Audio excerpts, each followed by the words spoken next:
John Reed with Liz Miller. Liz, what did we learn this week? Marketing's still a thing? Really? It hasn't been automated out of existence? No, it hasn't been automated out of existence. I think the interesting thing that we've been seeing this week is an understanding that none of this is actually easy, especially when it comes to the migration path that most of us have been on for any type of marketing automation tool. And if you're looking at 2025 in general, it's the summer of marketing, right? You have new entrants, you have brand new redos, like Unica has come out with a brand new platform, microservices, AI, the whole shebang. You see the same thing for Salesforce. We see the same thing from Adobe, but we hear the same thing from customers time and time again. Moving to these new, completely reimagined platforms is never as easy as it seems or as it feels. But what we've seen this week and what we saw certainly today was that there is a glide path here at Salesforce that Salesforce has very intentionally thought about to not look at. You like that? That where they're looking at it not from a point of migration, but they're looking at a point of what they refer to as convergence.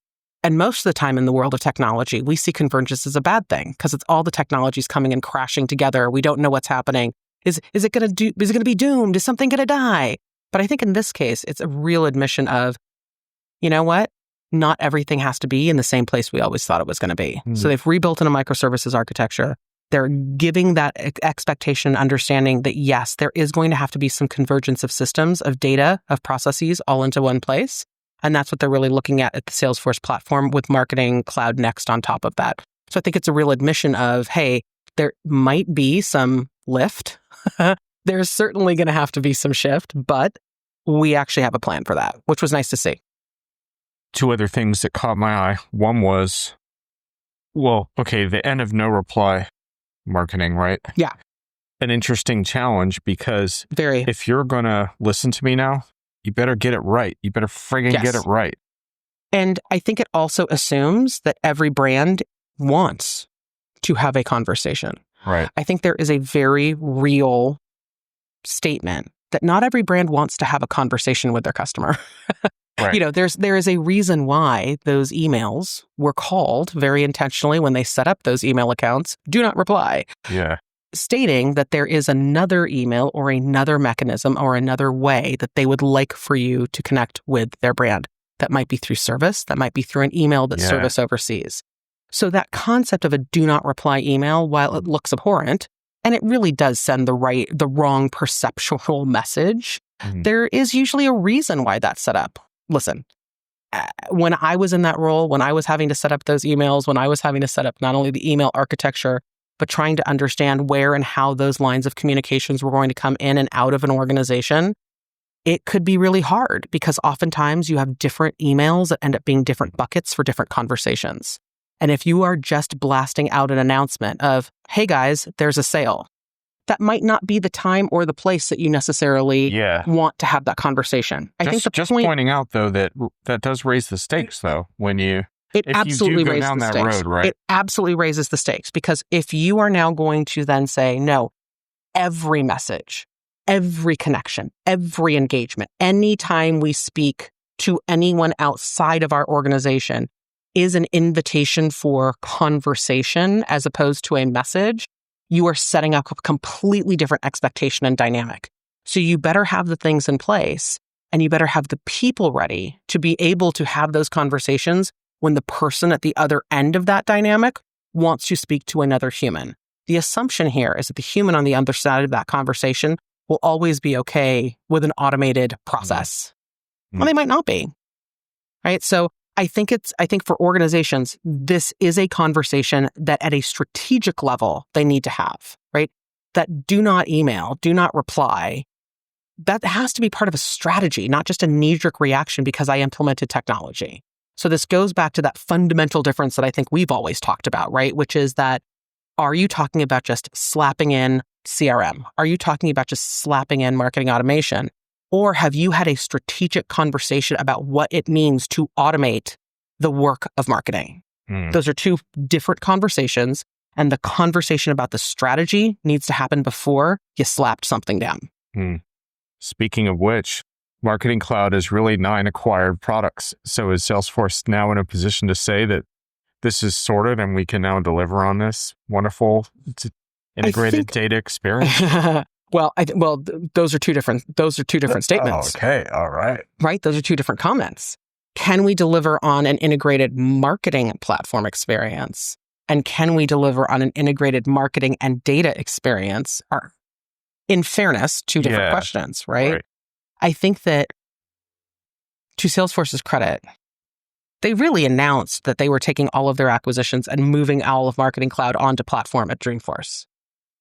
The challenge that we ran into, and I think the challenge that everyone realized was very real, but I don't think Salesforce was quite ready to admit it or have a plan to answer it, was putting all of Marketing Cloud onto platform wasn't going to be enough. Having it available in a modern architecture in a microservices environment, having that be essentially a composable architecture that could bubble up and level up on any presentation layer, that was a heavy lift because of those 9 acquired products, right? You had to take the best of the best, extrapolate the code, make sure it's very much like what Oracle had to do, right? So Oracle, when they went through this around the same time frame, to be honest with you, had to take, okay, we've got Eloqua, we've got responses, we've got all these different things.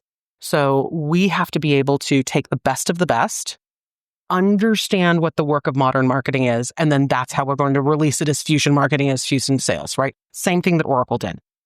With Salesforce, the complexity here is that while all of that was happening, you had these 2 really robust clouds of Sales and Service Cloud showing those 2 parts of the organization what was in the world of possible in modern omni-channel communications. So here's your mobile. Yes, you have a bot. Here, you have this great website. Oh yeah, and by the way, you can email things. Meanwhile, Marketing Cloud was like, wait, where does Datarama go? So you still had that scenario. Mm-hmm. So I think that they have really taken that hard step. It was the step they had to take. They would not have been able to move forward had they not done it. It's an awful lot of hard sausage making. But I think the reality was they also had a lot of customers who are legacy exact target customers. What do? Right? They've been cruising along, basically like, I just want to update what I've got since like 2013, right? So how do you bring them along for the ride? It's the same thing we've seen with SAP. It's the same thing. It's the same thing we've seen now. So now we get to officially say, okay, does Salesforce have legacy infrastructure? Does Salesforce have that legacy that they have to pull into that modern environment? The answer, of course, is yes. Marketing Cloud has been that example. So I think that yes, they can deliver it. They can deliver the marketing platform. The part of the question that I think that customers are starting to ask, and they are having real and very realistic issues with, is about how does data come into Data Cloud? How do I move things that might necessarily not be able to be moved? How do I use multiple data sources that aren't just Data Cloud? I thought Zero Copy was going to solve that. I'm so confused. Help me, Liz. Oh, yeah, Zero Copy. Zero Copy is a mechanism. It was a promise. It's a data motion charge. It was never going to be a AI silver bullet. utopia, isn't it? Right. Well, I mean, that's as much as like saying, well, all of your communications and engagement are going to be solved because isn't AI a silver bullet utopia? Yeah. Remember, because if you remember this progression, master data management was supposed to solve the big data problem that then created dirty and dark data, which was the reason why we couldn't have structured and unstructured data in the same place. Which we have been perpetrating this boogeyman and all of the multi-million-dollar solutions to go capture the boogeyman for decades now. And as a marketer, it's right up there with trying to say to me, now we can do personalization. Yep. Now that I have insert sassy letters here, now that I have a CDP, now that I have it, right? I will say that every customer session I crashed, the data ones were incredibly well attended and the AI sessions turned into data sessions. Right. Because that's what's happening. Yeah. Here's the reality. And this is not a knock on Salesforce. This is what I'm hearing at every single vendor we go to. Creating these agents is amazingly easy, right? It is. Hey, I did it yesterday, so that tells you something. It is exponentially easier to do this today thanks to the natural language interface, thanks to the language understanding, and thanks to the reasoning engines that are behind all of this, right? It is incredibly easy to build an agent that gets to, or at least near enough to, the business goal you had in mind when you were dreaming up the agent and talking to the app about it. That is the great part. The part that has always been the problem and continues to be the problem is the data. Because one minute you have too much of it because you can't organize it. The next minute you don't have enough of it. You've run out of it because you've used all of that data to train this thing. And now this thing needs more data. So now I don't have enough of it. So what do? I make synthetic data. Well, how do you make synthetic data? You make synthetic data by training it off of that data over there. But you needed different data. You didn't need more of the same data. I needed different data. So it's this like never-ending perpetual cycle.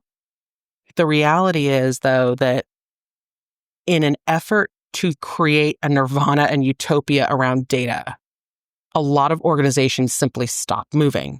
And they say, okay, well then, you know what? We're not going to do anything until we can get to the perfect data, until we can perfect and finally solve the data problem. The hard truth is you're not going to solve that problem, right, but you still have to get started. So how do you do that? The answer for a lot of organizations is going to be you find the easiest way to build the easiest agent that provides an early use hit, that provides that efficiency play that you can move to, but don't stop there is the advice, right? So yes, you get started where you stand, but don't let that be where you stay.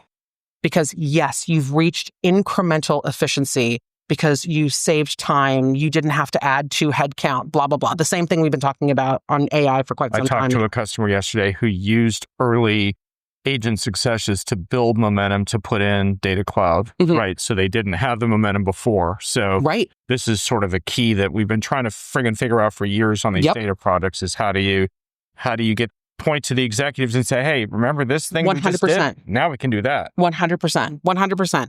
But the reality is if your goal is to make it so you don't have to hire as many people as you have today, that is where your efficiency play will stop. Right. However, if you look at that as the use case to build momentum, because the next stage that you want to get to is that, yes, I have efficiency. Now I have to have velocity. Right. Efficiency can't be the destination. You have to then start to look at velocity. And if you start to look at velocity, then you can start to define, okay, where do I need that velocity to be? Do I need it in content creation? Most people don't. Do I need it in decisioning? Most people do. So how do I if you're looking at decision velocity, okay, what do I need to do? Now that I have efficiency, what do I need to do so that my efficient people can now even make more decisions faster? So you can use AI to build a brilliant company that puts customers first, or you can use AI to build a mechanistic, soulless company that you hollow out from the inside. Right. Sounds awesome. Welcome to tomorrow. The choice is yours. Ladies and gentlemen, that's Why You Talk with Constellation, Liz Miller, live from Salesforce Connections Chicago. Thank you, Liz. Of course, anytime, John.